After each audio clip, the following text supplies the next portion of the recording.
प्यारे बच्चों, इस समय जो डीपीसी क्लासेस में गोल्डन है प्लेटिनम टेस्ट सीरीज चल रहा है, उसका टेस्ट नंबर 27 को होने वाला है, 27 अक्टूबर को, जिसमें कि फिजिक्स का जो सिलेबस है वो दो टॉपिक है। मैकेनिक्स में फ्रिक्शन और कोलिजन। फ्रिक्शन और कोलिजन बहुत ही इंटरेस्टिंग टॉपिक हैं। तो जो टेस्ट है उसके लिए फ्रिक्शन आज पूरा रिवाइज कराएंगे, सारे ट्रिकी कॉन्सेप्ट बताएंगे। आप देखिएगा कि जो रिवीजन कराएंगे इससे आपका फ्रिक्शन एकदम तैयार हो जाएगा, कई ट्रिकी कॉन्सेप्ट भी आप सीख जाएंगे।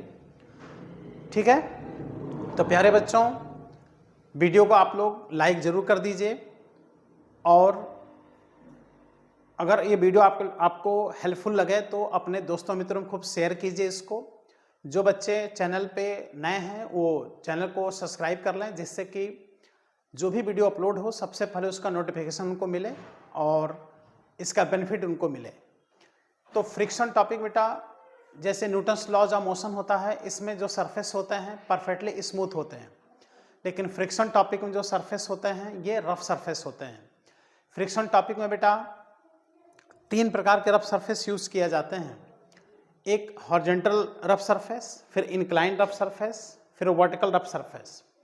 3 टाइप के सरफेस यूज़ करते हैं। कौन कौन? हॉरिजॉन्टल, इंक्लाइंड और वर्टिकल। फ्रिक्शन का जो फॉर्मूला होता है वो होता है बेटा mu into normal reaction. Mu है coefficient of friction.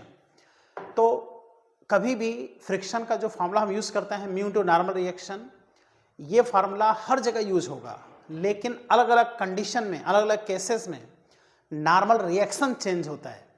Normal reaction जो सीख गया फाइंड करना, वो फ्रिक्शन के क्वेश्चन आसानी से सॉल्व कर लेगा। हाँ, कुछ क्वेश्चन होते हैं जो लेंदी होते हैं, बट वो ट्रिकी होते हैं, है ना। ट्रिकी मेथड सॉल्व कीजिए तो बड़ा आसानी से आपका सॉल्व भी हो जाएगा। तो आओ स्टार्ट करते हैं फ्रिक्शन में।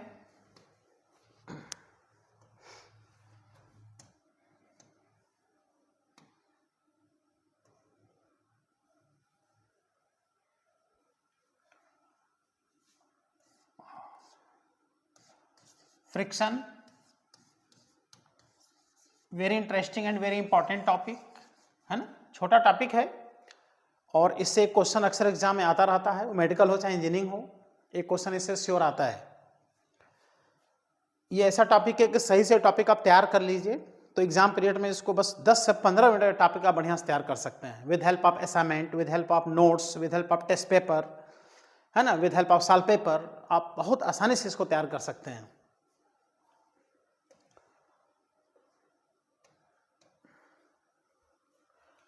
तो प्यारे बच्चों, कोई भी सरफेस अगर रफ सरफेस है, यह है रफ सरफेस।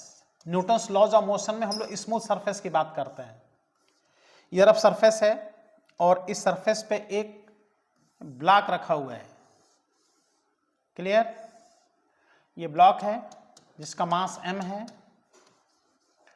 अगर इस ब्लॉक पे हम लोग जो फोर्स लगावें ये F, तो ये कहलाता है बेटा अप्लाइड फोर्स। जब आप फोर्स लगाओगे, जब तक आप फोर्स नहीं लगाओगे तब तक फ्रिक्शन क्रिएट नहीं होगा, लेकिन अगर आप फोर्स लगा दिए तो कोई ज़रूरी नहीं है, क्योंकि रफ सरफेस है, कि बॉडी मूव ही करे। हो सकता है बॉडी रेस्ट में पड़ा रहे, तो फोर्स लगाने के बाद भी अगर बॉडी रेस्ट में पड़ा है तो उस समय उसको क्या रोके हुए है बेटा? फ्रिक्शन। अब फ्रिक्शन देखो अप्लाइड फोर्स के अपोजिट लगेगा, तो ये फ्रिक्शनल फोर्स है, ये अप्लाइड फोर्स है। और अगर बॉडी नहीं चल रहा है तो इस समय बॉडी पर लगता है स्टैटिक फ्रिक्शन। यही स्टूडेंट नहीं जानते या यहीं पे उनका क्वेश्चन फिर गलत होने लगता है। जब बॉडी पे फोर्स लग रहा हो और लेकिन बॉडी ना चल रहा हो तो क्या रोके हुए है उसको? Static friction. और जब बॉडी मोशन करने लगता है तब बॉडी पे लगता है kinetic friction. Body just move के केस में जब होता है तो उस पर बॉडी पे लगता है लिमिटिंग फ्रिक्शन। तो इस तरह से लिमिटिंग फ्रिक्शन, स्टैटिक फ्रिक्शन और काइनेटिक फ्रिक्शन के बारे में जानना चाहिए। अगर बॉडी रेस्ट में है और उस समय बॉडी पे फोर्स लग रहा हो, अप्लाइड फोर्स, अब पूछे कि बताइए कितना फ्रिक्शन लग रहा है, तो आप स्टैटिक फ्रिक्शन आंसर दीजिए। और कई स्टूडेंट नहीं जानते कि स्टैटिक फ्रिक्शन का आंसर क्या होता है। स्टैटिक फ्रिक्शन को फॉर्मूले से निकालना शुरू कर देते हैं, वहीं तो गलत हो जाता है। क्योंकि बेटा ये जो फ्रिक्शन है इसको समझने के लिए थोड़ा सा फीलिंग भी करनी पड़ती है, उसको फील करना पड़ता है। तो फ्रिक्शन जो होता है वो बेटा टोटली पागल होता है। क्यों? क्योंकि फ्रिक्शन ही बॉडी को चलाता है, फ्रिक्शन ही बॉडी को रोकता है, फ्रिक्शन ही बॉडी को मोड़ता है। फ्रिक्शनल फोर्स जो होता है बेटा, ये सेल्फ एडजस्टिंग फोर्स होता है। तो इसको समझने के लिए थोड़ा सा खुद पागल बन जाना चाहिए, जिससे कि इस टॉपिक को आप बढ़िया से क्या कर सकें, समझ सकें। ओके, तो ऐसे में अगर अप्लाइड फोर्स है और फ्रिक्शन लग रहा है, बॉडी रेस्ट में है, तो बॉडी पे स्टैटिक फ्रिक्शन लगता है और स्टैटिक फ्रिक्शन इसी अप्लाइड फोर्स के ही बराबर होता है। लेकिन अगर बॉडी मोशन करने लगे तो ऐसे में बॉडी पे काइनेटिक फ्रिक्शन लगेगा। ओके, और मान लो बॉडी अगर मोशन करता है तो बॉडी में क्या बनेगा, एक्सेलरेशन, और जब बॉडी में एक्सेलरेशन बनेगा तो बॉडी का बनेगा इक्वेशन ऑफ मोशन, और इक्वेशन ऑफ मोशन क्या होगा बेटा, applied force driving force minus opposing force frictional force equal to mass into acceleration. Okay, ये इक्वेशन ऑफ मोशन बनेगा। फॉर जस्ट टू मूव, अगर बॉडी जस्ट टू मूव के case में है, बॉडी जस्ट अभी चलने ही वाला है, ऐसे में एक्सेलरेशन 0 कर देना चाहिए, और ऐसे में F minus F is equal to 0 आ जाएगा, और इस समय अप्लाइड फोर्स और फ्रिक्शनल फोर्स दोनों एक दूसरे को बैलेंस कर लेंगे। ठीक है, किसी बॉडी पे जो लगने वाला बेटा फ्रिक्शनल फोर्स होता है ना, फ्रिक्शनल फोर्स, ये जानना चाहिए कि फ्रिक्शनल फोर्स नॉर्मल रिएक्शन के बेटा डायरेक्टली प्रोपोर्शनल होता है। अब जैसे यहाँ का नॉर्मल रिएक्शन हम देखें, यहाँ का नॉर्मल रिएक्शन, तो वेट पहले mg आप दिखा दीजिए, है ना। उसके बाद से जब ये ब्लॉक का वेट नीचे लग रहा है तो ये सरफेस इस ब्लॉक पे एक फोर्स ऊपर लगा रहा है, यही है नॉर्मल रिएक्शन। नॉर्मल रिएक्शन को या तो R से इंडिकेट करो या तो N से इंडिकेट करो। ओके, तो डायरेक्टली प्रोपोर्शनल टू R। अब जैसे अभी हमने पीछे डायग्राम में दिखाया कि नॉर्मल रिएक्शन mg है, यही समझना है कि हमेशा नॉर्मल रिएक्शन बेटा mg नहीं होता है ना, अलग अलग कंडीशन में नॉर्मल रिएक्शन अलग अलग होता है, इसी को समझना जरूरी होता है। तो frictional force is equal to, जब इक्वल करेंगे तो कांस्टेंट लिखेंगे म्यू इंटू आर। ओके, यही है F equal to mu R frictional force, जिसमें कि म्यू इज इक्वल टू होता है F अपान आर, और आप देख रहे हो कि जो F है ये भी न्यूटन है, R भी न्यूटन है, इसलिए जो म्यू होता है ये यूनिटलेस और डायमेंशनलेस होता है। ओके, यूनिटलेस और डायमेंशनलेस होता है। देखो m0 l0 t0, और म्यू को कहते हैं coefficient of friction. Coefficient of friction का वैल्यू किस पर डिपेंड करता है, कोफिशिएंट ऑफ फ्रिक्शन का वैल्यू बेटा डिपेंड करता है नेचर ऑफ सरफेस पे। परफेक्टली स्मूथ सरफेस का जो म्यू होता है ये 0 होता है, परफेक्टली रफ सरफेस का जो म्यू होता है बेटा 1 होता है। लेकिन कोई भी सरफेस ना परफेक्टली स्मूथ होगा ना परफेक्टली रफ होगा, ऐसे में जो म्यू का वैल्यू होगा ये 1 से कम होगा और 0 से क्या होगा, ज़्यादा होगा। तो कहीं भी क्वेश्चन में जो बेटा जो म्यू का वैल्यू दिया रहता है, म्यू का वैल्यू 0 से ज़्यादा और 1 से कम, जैसे 0.5, 0.6, 0.4 ऐसा कुछ वैल्यू दे देता है। अब बात करते हैं, जैसे ये एक सरफेस है, रफ सरफेस, हम रफ सरफेस की बात कर रहे हैं, इस पूरे टॉपिक में रफ सरफेस की ही बात करेंगे। ओके, और इस पे एक ब्लॉक रखा है इस तरह से, यह ब्लॉक जिसका मास m है, अप्लाइड फोर्स F है, और इस बॉडी का वेट लगेगा mg, नॉर्मल रिएक्शन बनेगा R, और इधर फ्रिक्शनल फोर्स लगेगा F। तो ऐसे कंडीशन में ये जो नॉर्मल रिएक्शन है और जो फ्रिक्शनल फोर्स है, इनका एक रिजल्टेंट फोर्स बनता है, और ये हो गया बेटा रिजल्टेंट फोर्स, जिसको बोलते हैं टोटल नॉर्मल रिएक्शन, जिसको S से इंडिकेट करते हैं। यहीं पे बेटा आप समझिएगा, बहुत इंपॉर्टेंट कॉन्सेप्ट बताने वाले हैं, है ना। ये नॉर्मल रिएक्शन और फ्रिक्शनल फोर्स का रिजल्टेंट टोटल नॉर्मल रिएक्शन होता है, और टोटल नॉर्मल रिएक्शन और नॉर्मल रिएक्शन के बीच का एंगल, इसी एंगल को बेटा लैम्डा कहते हैं, जिसको एंगल ऑफ फ्रिक्शन कहते हैं, लैम्डा, है ना। इस टॉपिक में एंगल ऑफ फ्रिक्शन का बहुत इंपॉर्टेंट रोल है। तो अगर एंगल ऑफ फ्रिक्शन का वैल्यू आपको चाहिए तो ऐसे में आप इस ट्रायंगल में tan लैम्डा का बेटा आप हेल्प ले लीजिए, है ना। देखिए tan lambda is equal to perpendicular upon base, perpendicular में ये आएगा f ये वैल्यू, और बेस में आएगा ये r, है ना। तो देखो tan lambda is equal to f upon r, और f का वैल्यू अभी आप पढ़े हो mu into r upon r, यहाँ से आ गया क्या म्यू, तो यहाँ से आ गया बेटा lambda is equal to tan inverse mu, देख रहे हो, लैम्डा बराबर tan इनवर्स म्यू। इसी को बोलते हैं angle of friction, okay, angle of friction या फ्रिक्शन एंगल कहते हैं। तो एंगल ऑफ फ्रिक्शन हमेशा रफ सरफेस पे होता है, स्मूथ सरफेस पे नहीं होता।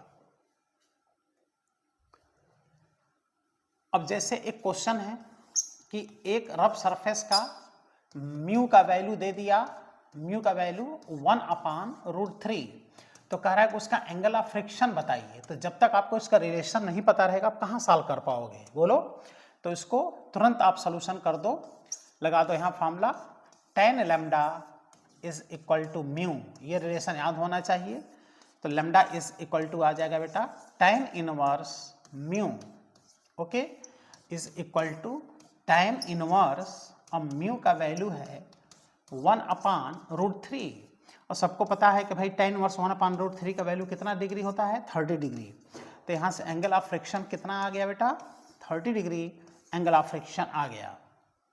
तो इस तरह से अगर lambda equal to tan inverse mu, अगर ये फॉर्मूला आपको याद है, कॉन्सेप्ट है, तो लैम्डा और म्यू से रिलेटेड जो क्वेश्चन होंगे बहुत स्मूथली आप क्या कर सकते हैं, सॉल्व कर सकते हैं।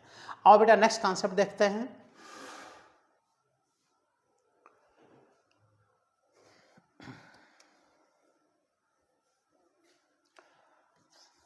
अगेन हमने अभी बताया कि कोई भी रफ सरफेस है, किसी भी रफ सरफेस पे अगर किसी, जैसे ये रफ सरफेस है ना, इस पे आप ब्लॉक को रख करके इस तरह से रख दिए तो फ्रिक्शन नहीं लगेगा इस समय, लेकिन अगर फोर्स आप लगा रहे हो तब जाके फ्रिक्शन क्या होगा, क्रिएट होगा। ये भी कोई जरूर नहीं है कि आप फोर्स लगाए बॉडी चल रहे, आप फोर्स लगा रहे हो बॉडी नहीं चल रहा है, ऐसे में बॉडी पे स्टैटिक फ्रिक्शन लगता है। हम जो बोलने जा रहे हैं इस पर ध्यान दीजिएगा, स्टैटिक फ्रिक्शन अप्लाइड फोर्स के बराबर होता है। और आप इतना पर्याप्त फोर्स लगा दो, इतना पर्याप्त फोर्स लगा दो कि बॉडी चलने लगे, तो इस समय बॉडी पे काइनेटिक फ्रिक्शन लगता है, और उसके बीच में एक बॉडी पे लिमिटिंग फ्रिक्शन लगा होगा, मैक्सिमम फ्रिक्शन लगा होगा। इसका मतलब जो काइनेटिक फ्रिक्शन होता है लिमिटेड फ्रिक्शन से कम होता है, क्योंकि जब बॉडी मूव करने लगता है तो बॉडी को मोशन कराना आसान हो जाता है, और जब बॉडी को मोशन कराना आसान हो जाता है तो उस समय जो फ्रिक्शन होता है अपने आप कम हो जाता है, अपने आप डाउन हो जाता है। इसलिए कहा जाता है कि काइनेटिक फ्रिक्शन लिमिटिंग फ्रिक्शन से कम होता है। इसलिए हम ये कह सकते हैं कि अप्लाइड फोर्स, देख रहे हो, अप्लाइड फोर्स और फ्रिक्शनल फोर्स में बेटा एक ग्राफ बनता है, और यही ग्राफ आपका क्वेश्चन क्या कराता है, सॉल्व कराता है। इसके लिए अगर किसी बॉडी पर फोर्स, अप्लाइड फोर्स ना लगाओ तो फ्रिक्शन भी जीरो होगा, लेकिन अप्लाइड फोर्स बढ़ाते जाओ तो फ्रिक्शन भी बढ़ता जाता है। और लेकिन शुरू में अगर अप्लाइड फोर्स आप बढ़ा रहे हो तो बॉडी शुरू में क्या रहेगा, रेस्ट में रहेगा। तो जिस रेशियो में आप फोर्स बढ़ाओगे उसी रेशियो में फ्रिक्शनल फोर्स बढ़ता चला जाएगा। लेकिन इस समय बॉडी किस में पड़ा हुआ है बेटा, रेस्ट में पड़ा हुआ है बॉडी, ओके। तो रेस्ट में पड़ा है तो इस समय जो बॉडी पे फ्रिक्शन लगेगा, है ना, वो अप्लाइड फोर्स के ही बराबर होगा। यहाँ तक जैसे जैसे फोर्स बढ़ाओगे फ्रिक्शन बढ़ेगा, और फोर्स बढ़ाओ और फ्रिक्शन बढ़ेगा, और फोर्स बढ़ाओ और फ्रिक्शन क्या होता जाएगा, बढ़ता चला जाएगा। इस समय बॉडी पे जो यहाँ से यहाँ तक फ्रिक्शन लग रहा है ये कहलाता है बेटा स्टैटिक फ्रिक्शन, ये स्टैटिक फ्रिक्शन है। और स्टैटिक फ्रिक्शन को आप एफ से इंडिकेट कर सकते हो। और यही ध्यान देना है, स्टैटिक फ्रिक्शन का आंसर फॉर्मूले से नहीं आता, कॉन्सेप्ट से आता है।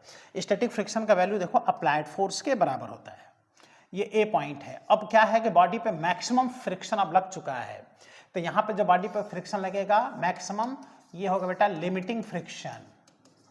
लिमिटिंग मतलब मैक्सिमम फ्रिक्शन जो बॉडी पे लग सकता है, इसी से देखा जाता है, इस जो फॉर्मूला हम बताने जा रहे हैं।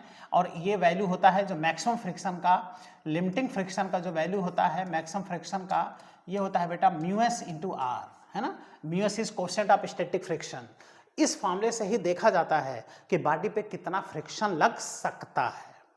और उसके बाद से आप देख लीजिए कि अप्लाइड फोर्स इससे अगर कम है तो बॉडी रेस्ट में है, और बॉडी अगर रेस्ट में है तो ऐसे कंडीशन में बॉडी पे स्टैटिक फ्रिक्शन लगेगा और स्टैटिक फ्रिक्शन अप्लाइड फोर्स के बराबर होगा, ये आंसर देना चाहिए।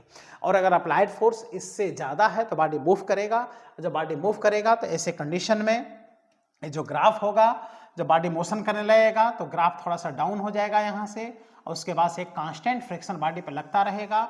लेकिन इस समय बॉडी किस में है बेटा? मोशन में है। और जब बॉडी मोशन में है तो इस समय बॉडी पर लगेगा काइनेटिक फ्रिक्शन, और काइनेटिक फ्रिक्शन का जो कॉन्सेप्ट होता है वो होगा बेटा Fk, है ना, और ये होगा बेटा काइनेटिक फ्रिक्शन Fk, और ये होता है म्यू के इंटू आर, है ना। ये कौन सा फ्रिक्शन है? It is known as kinetic friction. देखो यह है काइनेटिक फ्रिक्शन। कुछ आया क्लियर हुआ? तो इस तरह से एक है देखो स्टैटिक फ्रिक्शन, इसका कॉन्सेप्ट जानना चाहिए, अप्लाइड फोर्स के आंसर बराबर होता है। ये होता है लिमिटिंग फ्रिक्शन, इसी से वैल्यू निकाल के देखना चाहिए कि बॉडी पे कितना मैक्सिमम फ्रिक्शन लग सकता है।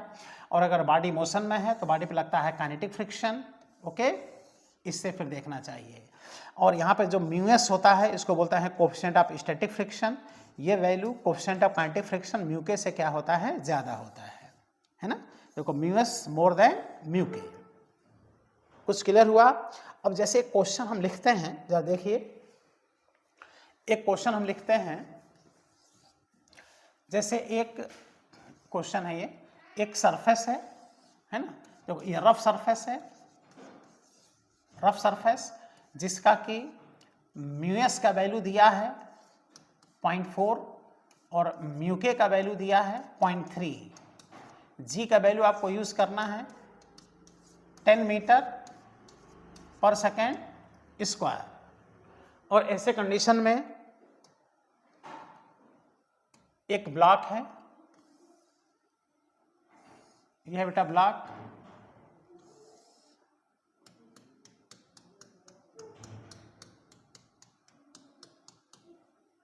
और इस पर अप्लाइड फोर्स दिया हुआ है, बॉडी का मास दिया हुआ है 2 kg, बॉडी का मास 2 kg। अप्लाइड जो फोर्स है यह है 2 न्यूटन, है ना। तो कह रहा है कि बॉडी पर फ्रिक्शन बताओ, कितना बॉडी पर फ्रिक्शन लगेगा। तो आप खुद सोचो, सॉल्व करके कमेंट बॉक्स में दो आंसर। 0, इसके बाद से 2 न्यूटन, 4 न्यूटन एंड 3 न्यूटन। तो हमने क्या बताया? फ्रिक्शन आपको फाइंड करना है। तो पहले आप क्या देखो कि बॉडी पर कितना मैक्सिमम फ्रिक्शन लग सकता है ना, लिमिटिंग वैल्यू देखो। तो इसके लिए mu S into R formula लगा दो, आर के स्थान पे mg लिख दो, म्यू एस का वैल्यू हो जाएगा बेटा 0.4, मास का वैल्यू है 2, जी का वैल्यू है 10, तो कितना आ गया? 8 न्यूटन का फ्रिक्शन लग रहा है। नहीं बेटा, 8 न्यूटन का फ्रिक्शन नहीं लग रहा है, बल्कि इतना फ्रिक्शन बॉडी पे लग सकता है, इतना फ्रिक्शन लग सकता है। अब आप देख रहे हो कि अप्लाइड फोर्स कितना है? 2 न्यूटन। तो क्या ये अप्लाइड फोर्स इस ब्लॉक को मूव करा पाएगा? नहीं, क्योंकि 2 Newton applied force limiting friction से कम है। ओके, तो तुरंत समझ में आ गया कि बॉडी किस में पड़ा हुआ है? रेस्ट में।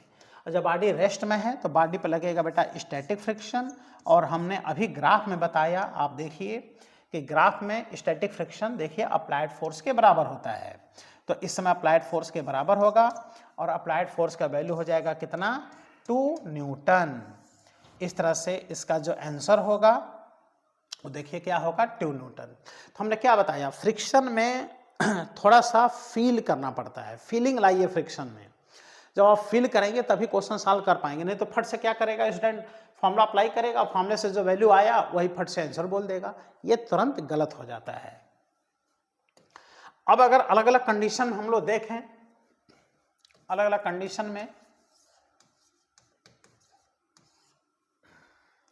जैसे ये क्वेश्चन है, ये एक रफ सरफेस है, देखो रफ सरफेस,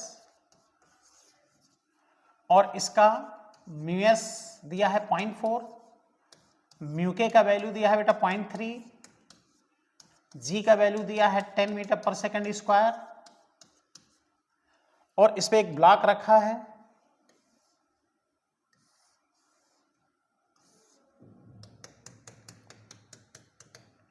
इस ब्लॉक का मास है बेटा 10 kg, अप्लाइड फोर्स है 80 न्यूटन। तो पूछ रहा है बताइए कितना फ्रिक्शन लगेगा, है ना, फ्रिक्शनल फोर्स पूछ रहा है, फ्रिक्शनल फोर्स। तो क्या मेथड है सॉल्व करने का, तुरंत यहां का वेट देखो कितना लगेगा mg, नॉर्मल रिएक्शन कितना होगा बेटा mg के बराबर, आर का सम mg लिख लो। तो तुरंत सॉल्व करना शुरू ना करो, पहले इस पे लिमिटिंग फ्रिक्शन निकालो, मैक्सिमम फ्रिक्शन कितना लग सकता है। तो इसके लिए म्यू एस इंटू आर लिख दो, बोलो, और आर का स्थान बेटा mg लिख दो, म्यू एस के स्थान पे 0.4 लिख दो, m दिया है इसका 10 kg इंटू जी का वैल्यू 10, देखो 40 न्यूटन का फ्रिक्शन। अब जैसे कुछ स्टूडेंट क्या करेगा ना, यही आंसर बोल देगा, 40 न्यूटन का फ्रिक्शन लग सकता है, लग नहीं रहा है, ध्यान देना। तो अब आप देख रहे हो कि अप्लाइड फोर्स इससे ज्यादा है, applied force maximum limiting friction से क्या है, ज्यादा है। तो ऐसे में क्या होगा कि बॉडी मूव करेगा, जब बॉडी मूव करेगा तो हमने क्या बताया, बॉडी पे काइनेटिक फ्रिक्शन लगेगा, और काइनेटिक फ्रिक्शन के लिए म्यू के की आवश्यकता पड़ेगा, इसलिए देखिए म्यू के दिया है ना। तो आप कहिए यहां पर applied force 80 Newton is more than maximum static friction 40 Newton, इसलिए आप कहिए ब्लॉक इज इन मोशन, जब ब्लॉक मोशन में होगा तो बॉडी पे लगेगा काइनेटिक फ्रिक्शन, बॉडी पे काइनेटिक फ्रिक्शन लगेगा एफ के, और एफ के का फॉर्मूला हमने बताया म्यू के आर, और आर का वैल्यू एम जी, म्यू के का वैल्यू दिया है बेटा 0.3, मास का वैल्यू 10, जी का वैल्यू 10। एक्चुअल आंसर जो आया वो कितना आया बताइए, 30 न्यूटन। बॉडी पे जो फ्रिक्शन लग रहा है 30 न्यूटन का फ्रिक्शन लग रहा है, देख रहे हो इस बात को, 30 न्यूटन का फ्रिक्शन लग रहा है बॉडी पर। तो इस तरह से लिमिटिंग फ्रिक्शन बताता है कि बॉडी पे कितना फ्रिक्शन लग सकता है, और उससे आंसर आपको देना है, सोच करके कॉन्सेप्ट के साथ आंसर देना है। ओके,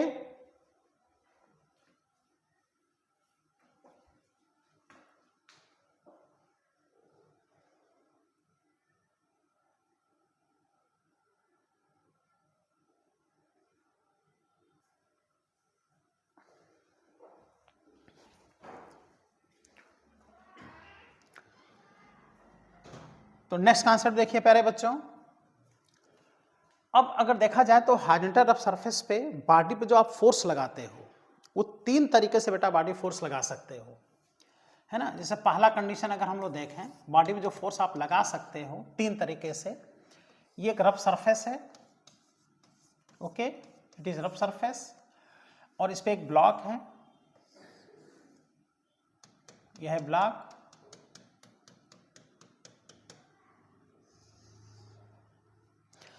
तो अगर किसी बॉडी पे आप फोर्स लगा रहे हो, तो अगर रफ सरफेस के पैरेलल फोर्स लगा रहे हो, देख रहे हो रफ सरफेस के पैरेलल, तो इस समय ये फोर्स केवल हॉरिजॉन्टल होता है, और इस समय वेट बेटा mg लगता है, और नॉर्मल रिएक्शन r बनता है, और इधर लगता है बेटा फ्रिक्शन। तो यहां पर ये समझना है कि भाई फ्रिक्शन क्या अप्लाई करोगे, frictional force is equal to, तुरंत तुम्हारे मन में आएगा कि भाई म्यू इंटू आर अप्लाई करें, चलो ठीक है म्यू इंटू आर, लेकिन आर के स्थान पर क्या रखोगे, तो आर के स्थान पर बेटा आंख बंद करके आपको mg लिखना है। देखो आर के स्थान पे क्या लिखना है, mg, यानी frictional force is equal to mu into R is equal to mu into mg, आप अप्लाई कर दो, कोई दिक्कत नहीं, नो एनी प्रॉब्लम। लेकिन यही अगर क्वेश्चन चेंज कर दे, और यही सीखना आपको जरूरी है, इस पे खूब क्वेश्चंस आपको मिलेंगे। जैसे ये हॉरिजॉन्टल रफ सरफेस है ना, देखो रफ सरफेस, और इस पर एक ब्लॉक ऐसे रखा है, ये ब्लॉक है जिसका मास m है, मास m। ओके, अब क्या करो कि इसका वेट भाई mg दिखा दो, कोई दिक्कत नहीं। नॉर्मल रिएक्शन R दिखा दो। इस समय तो R mg के बराबर है, लेकिन बॉडी पे क्या करता है बेटा, बहुत इंपॉर्टेंट क्वेश्चन, वेरी इंपॉर्टेंट, यही तो स्टूडेंट मिस्टेक करता है। बॉडी पे जो फोर्स लगा रहा है, देखो इस तरह से फोर्स लगा रहा है ना, हॉरिजॉन्टल से थीटा डिग्री पे फोर्स लगा रहा है, थीटा डिग्री पे ऊपर फोर्स लगा के खींचा जा रहा है, पुल किया जा रहा है। एक होता है थीटा डिग्री पे पुश करना, एक होता है थीटा डिग्री पे पुल करना।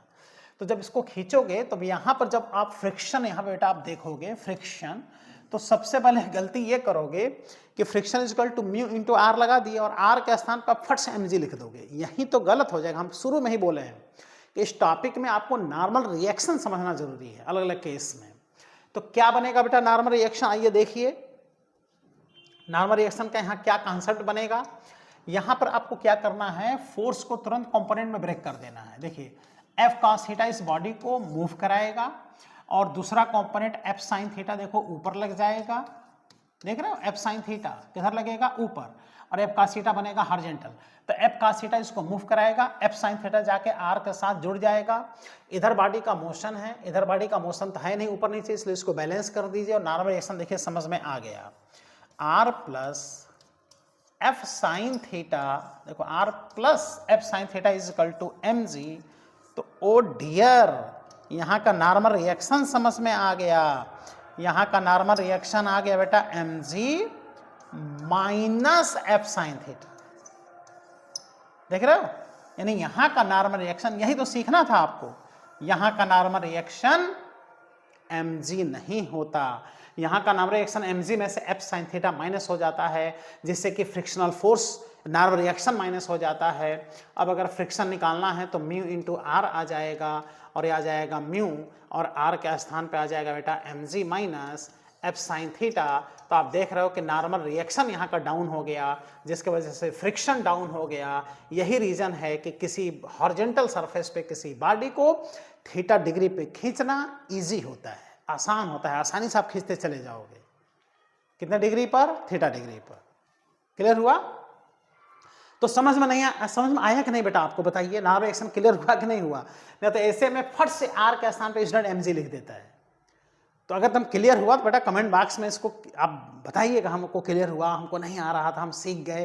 भाई पहले से जानते हो तो भाई अच्छी बात है, लेकिन मैक्सिमम स्टूडेंट नहीं जानते हैं कि नॉर्मल रिएक्शन यहाँ का कितना होगा, नहीं तो तुरंत mg लिख देता है स्टूडेंट। ठीक है, तो कंप्लीट वीडियो इसका देखिए, बहुत मजा आने वाला है। अब इसका बेटा सी कंडीशन अगर देखें, सी कंडीशन, अब आप सोच रहे हैं कि सी कंडीशन हम क्या बताने वाले हैं, तो बहुत अच्छा कॉन्सेप्ट बताने वाले हैं। देखिए ये वही है horizontal of surface, horizontal of surface, और ये H है। इसके बाद से अगर हम देखें तो ये बेटा ब्लॉक है, ये है ब्लॉक, इसका मास है m। ओके, और आप देखेंगे कि यहां पर भी बॉडी का वेट कितना लगेगा, mg, ये बनेगा नॉर्मल रिएक्शन r। और अब बॉडी पर हम लोग थीटा डिग्री पर इसको पुल नहीं बल्कि थीटा डिग्री पर हम लोग पुश करने वाले हैं बॉडी को। अब थीटा डिग्री पर इसे पुश करने वाले हैं इस तरह से, F फोर्स लगा के थीटा डिग्री पे बॉडी को पुश कर रहे हैं, है ना। तो जब इधर पुश करोगे तो फ्रिक्शन इधर लगेगा, है ना। अब यहाँ का अगर फ्रिक्शन फोर्स निकालना है तो नॉर्मल रिएक्शन यहाँ का समझना जरूरी है। तो हमने क्या बताया, जैसे ही इंक्लाइंड फोर्स लगे तुरंत आपको क्या करना है, इसको कंपोनेंट में ब्रेक कर देना है। तो जब कंपोनेंट में आप ब्रेक करोगे तो एफ का एक कंपोनेंट देखो इधर बनेगा और एक कंपोनेंट नीचे आएगा, क्योंकि ये थीटा है तो एंगल भी थीटा हो जाएगा, और फोर्स का इधर वाला कंपोनेंट हो जाएगा एफ कॉस थीटा, और एफ कॉस थीटा बॉडी को आगे मूव कराएगा और एक वैल्यू हो जाएगा बेटा एफ साइन थीटा। तो आप बताइए F sine theta sorry F sine theta जो ऊपर लग रहा था वो किधर लगने लगा, नीचे, यानी एफ साइन थीटा आके mg के साथ सम हो गया। ओके, और mg के साथ सम होकर के नॉर्मल रिएक्शन अब बन गया mg plus F sine theta भाई, mg plus F sine theta, यानी यहाँ का नॉर्मल रिएक्शन बढ़ गया, फ्रिक्शनल फोर्स बढ़ गया। तो यहाँ का नॉर्मल रिएक्शन आप अगर देखोगे नॉर्मल रिएक्शन, तो आप देखो mg में एफ साइन थीटा आके सम हो रहा था। इसके पहले वाले में क्या आ रहा था normal reaction, mg minus F sine theta, और यहाँ का नॉर्मल रिएक्शन क्या आ गया बेटा, mg plus F sine theta. तो यहाँ का नॉर्मल रिएक्शन बढ़ गया, और जब फ्रिक्शन आप निकालोगे तो लिखोगे मी इंटू आर, और जब सीख गए तो आर के स्थान पे mg ना लिख करके अब आप लिखोगे mg plus F sine theta. ये सीखना आपको जरूरी था। तो आप देख रहे हो कि यहाँ का नॉर्मल रिएक्शन बढ़ गया, यहाँ का फ्रिक्शनल फोर्स बढ़ गया, इसलिए ये कहा जाता है कि rough surface, horizontal rough surface पे किसी बॉडी को थीटा डिग्री पे पुल करना थीटा डिग्री के पुश करने के रिस्पेक्ट में इजी होता है। किसी बॉडी को थीटा पे खींचना सबसे आसान होता है। ओके, क्यों आसान होता है, नॉर्मल रिएक्शन यहां पर कम हो गया।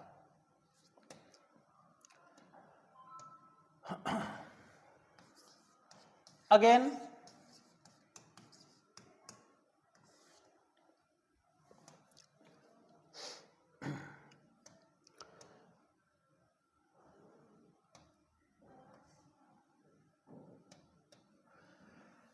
प्यारे बच्चों, एक बहुत ही ट्रिकी क्वेश्चन फ्रिक्शन में आपको मिलेगा। ये एक रफ टेबल है, रफ टेबल जिसका क्वेश्चन ऑफ फ्रिक्शन म्यू है। ओके, और इस पे क्या करता है कि एक हैवी यूनिफॉर्म चेन इस पे लाकर रख देता है, heavy uniform chain, heavy uniform chain या रोप कह देगा, है ना, जिसका टोटल लेंथ L दिया रहेगा, और उसका कुछ पार्ट नीचे सस्पेंड कर देगा। ओके, ये टेबल पर एक चेन का कुछ पार्ट चेन के ऊपर रहेगा और कुछ पार्ट यहाँ पर आगे सस्पेंड कर देगा इसके किनारे से, है ना, टेबल के किनारे से इसको सस्पेंड कर दिया। तो टोटल लेंथ इसका कैपिटल L है। तो कहता है कि बताइए कितना हम पार्ट, है ना, चेन का कितना पार्ट हम यहाँ पे सस्पेंड करें, मैक्सिमम कितना सस्पेंड कर दें यहाँ पर, जिससे कि अच्छा ये लेंथ कितना हो जाएगा बताओ, L माइनस एल, क्योंकि टोटल लेंथ इसका कितना है, L है। तो ऐसे में कितना पार्ट ये सस्पेंड करें मैक्सिमम, जिससे कि चेन स्लाइड ना करे। ये बहुत ही मतलब ट्रिकी क्वेश्चन, कई क्वेश्चन आपको मिलेंगे, हम ट्रिक बताने वाले हैं। आप देखेंगे कि चुटकी बजाकर आप क्वेश्चन इसका सॉल्व करेंगे। तो maximum length suspended of the chain from the edge of the table without sliding down the chain, slide ना करे, इसके लिए कितना मैक्सिमम लेंथ सस्पेंड करें। तो इसके लिए बेटा मैक्सिमम लेंथ सस्पेंड चूंकि पूछ दिया है ना, और ये स्लाइड नहीं कर रहा है, मतलब जस्ट स्लाइड का केस है। तो इसमें क्या करना है, यहाँ का जो सस्पेंडेड पार्ट का जो वेट है mg, उसको फ्रिक्शन से बैलेंस कर देना है। इसका जो वेट लगेगा वो फ्रिक्शन से बैलेंस हो जाएगा, और आराम से इक्वेशन बनाकर आप क्वेश्चन सॉल्व कर लीजिए। लेकिन इसका जो ट्रिक होता है उसको अगर आप याद कर लें तो ऐसे क्वेश्चन बहुत आसानी से आप चुटकी बजा बजा सॉल्व करोगे बेटा। कैसे, ऐसे ऐसे चुटकी बजा बजा सॉल्व करोगे। और वो सस्पेंडेड पार्ट दिल थाम करके बेटा देखो, इसको याद करो, suspended part of chain of length without sliding down the chain, वो होता है म्यू, म्यू यानी coefficient of friction upon 1 plus mu into total part of chain, total length of chain L। ये होता है ट्रिक। अगर इससे आप क्वेश्चन सॉल्व कीजिए तो इसके क्वेश्चन में सस्पेंडेड पार्ट पूछ सकता है, टोटल लेंथ पूछ सकता है, म्यू पूछ सकता है, सब बहुत आसानी से सॉल्व हो जाएगा। इसके वजह से कहता है कि कितना फ्रैक्शन इसका सस्पेंड करें, तो फ्रैक्शन पूछेगा तो स्मॉल एल अपान कैपिटल एल पूछ देगा, और ये आ जाएगा म्यू अपान 1 प्लस म्यू। यहाँ से आप फ्रैक्शन, सस्पेंडेड पार्ट का फ्रैक्शन भी आप फाइंड कर सकते हो।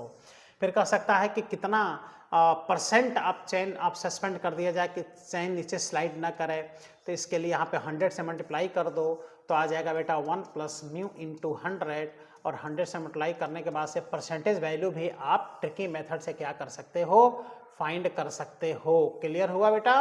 तो ये सब स्पेस पर आप देखिए, तो जिंदगी बनाने वाले ट्रिक्स हमने बताए हैं, एकदम सिंपल ट्रिक है, आप याद भी रख सकते हो। Small L is equal to mu upon 1 plus mu into capital L.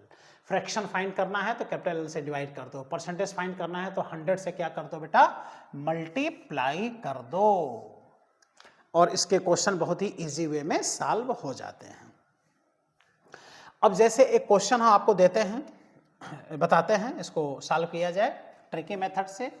जैसे एक क्वेश्चन है कि एक हैवी यूनिफॉर्म चेन है ना, हैवी यूनिफॉर्म चेन जिसका टोटल लेंथ L है और सस्पेंडेड जो पार्ट है, सस्पेंडेड पार्ट वो टोटल लेंथ का L/3 है, जिससे कि चेन जो है स्लाइड नहीं कर रहा है ना। देखो chain does not sliding from the edge of the table, table के किनारे से जो लटका है वो नीचे स्लाइड नहीं हो रहा है। जो सस्पेंडेड पार्ट जो है वो टोटल का L/3 है, टोटल लेंथ L है, तो उस टेबल का म्यू बताना है।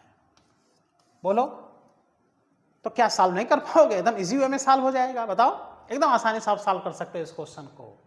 ओके,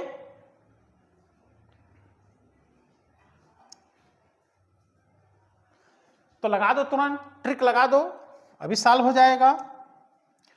तो कहो suspended part of chain is equal to mu upon 1 plus mu into capital L, suspended part total part का L/3 है, टोटल लेंथ का म्यू फाइंड करना है, तो mu upon 1 plus mu into L, L से L cut गया, cross multiply कर दो, 1 plus mu is equal to 3 mu, 1 is equal to 3 mu से म्यू माइनस होकर 2 म्यू आ गया, तो म्यू इज इक्वल टू कितना आ गया बताओ? 1/2.5। बोलो कितना आसानी से सॉल्व हो गया, जरा सा भी टाइम लगा? बताओ, चुटकी बजा के क्या हो गया क्वेश्चन सॉल्व। अरे भाई मन में सॉल्व कर सकते हो, ऐसा ट्रिक हमने दिया है। तो ऐसे वीडियोस आपको मिलते रहेंगे जिसमें ट्रिकी कॉन्सेप्ट खूब बताने वाले हैं। और जो गोल्डन प्लेटिनम टेस्ट सीरीज हो रहा है उसमें भी बेनिफिट होगा। जो बच्चे नए टेस्ट सीरीज दे रहे हैं, आउटसाइड के हैं, शहर में नहीं हैं, उनको भी सीखने को मिलेगा, है ना। जो जेईई और नीट की तैयारी कर रहे हैं, तो इसको सॉल्व करने के बाद से, समझने के बाद से, पूरा वीडियो देखने के बाद से आप बुक उठाइए, क्वेश्चन सॉल्व कीजिए, एकदम ऐसे दिखेगा आंसर बेटा, आपको दिखेगा, विश्वास नहीं करोगे। तो इसी बात पे बेटा आप वीडियो को तुरंत लाइक कर दीजिए, और जरा सा भी महसूस हो रहा हो कि ट्रिक हमारे लिए बेनिफिशियल है तो इसको खूब शेयर कीजिए। और जो नए बच्चे हैं चैनल को सब्सक्राइब कर लें, जैसे ऐसे ट्रिकी वीडियोस उनको मिलता रहे। अब एक क्वेश्चन हम देने जा रहे हैं बेटा, इसको आप सॉल्व करके इसका आंसर आप कमेंट बॉक्स में जरूर दीजिएगा, है ना। एक क्वेश्चन दे रहे हैं, एक चेन है जिसका टोटल लेंथ L है, जो सस्पेंडेड पार्ट है वो टोटल का 1/4 है, L/4 है, और जो चेन है इतना पार्ट सस्पेंड कर दिए टेबल के किनारे से, तो चेन डज नॉट स्लाइडिंग के केस में है। देखो डज नॉट स्लाइडिंग, इतना पार्ट सस्पेंड करने के बाद भी वो स्लाइड नहीं कर रहा है, तो आपको बताना है कि उस टेबल का म्यू कितना है, ये बेटा आपको बताना है। ठीक है, तो इसका आंसर आप कमेंट बॉक्स में जरूर दीजिए। जब आप आंसर देंगे हम देखेंगे सबसे पहले आंसर किसने दिया है, उसका नाम भी लेंगे, और आप सीख भी जाएंगे, फॉर्मूला आपको याद भी हो जाएगा। चलिए एक और क्वेश्चन देते हैं, एक और क्वेश्चन। एक टेबल है, यह टेबल, और उसका जो म्यू का वैल्यू है, म्यू का वैल्यू वो है 0.25। तो आपको बताना है find percentage length of chain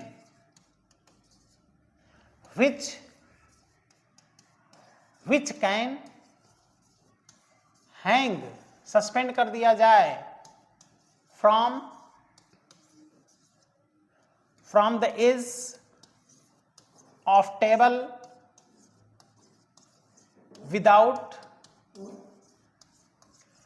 without sliding down.